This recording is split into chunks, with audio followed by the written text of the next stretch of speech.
क्या आप जानते हैं, एक पत्नी ने अपने पति की जान वापस लेने के लिए स्वयं यमराज को चुनौती दी थी। ये कहानी है सत्यवान और सावित्री की, एक ऐसी कथा जहां प्रेम, बुद्धि और भक्ति ने मृत्यु को भी झुका दिया।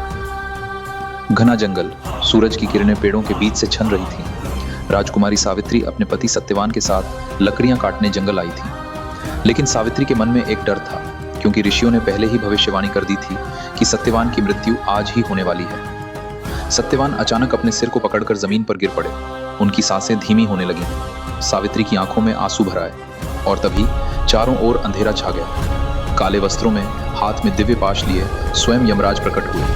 यमराज ने सत्यवान की आत्मा को अपने पाश में बांध लिया और दक्षिण दिशा की ओर चल पड़े। लेकिन सावित्री अपने पति के पीछे पीछे चलती रही। यमराज बोले, देवी, अब वापस लौट जाओ, मृत्यु के मार्ग पर कोई साथ नहीं आता। सावित्री शांत स्वर में बोली, जहां मेरे पति जाएंगे वहां तक मैं भी जाऊंगी। यमराज उनकी निष्ठा देखकर प्रभावित हुए।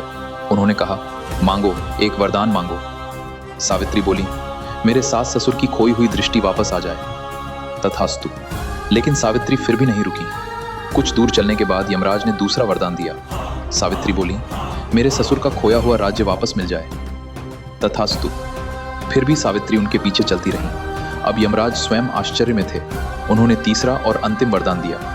सावित्री मुस्कुराकर बोली, मुझे सत्यवान से 100 पुत्रों का आशीर्वाद दीजिए। यमराज ने बिना सोचे कह दिया, तथास्तु। तभी सावित्री ने सिर झुकाकर कहा, प्रभु, पति के बिना संतान कैसे संभव है? यमराज कुछ क्षण शांत रहे, फिर उनकी आंखों में सम्मान भर गया। उन्होंने सत्यवान की आत्मा मुक्त कर दी और कहा, आज तुम्हारे प्रेम और बुद्धि ने मृत्यु को भी हरा दिया।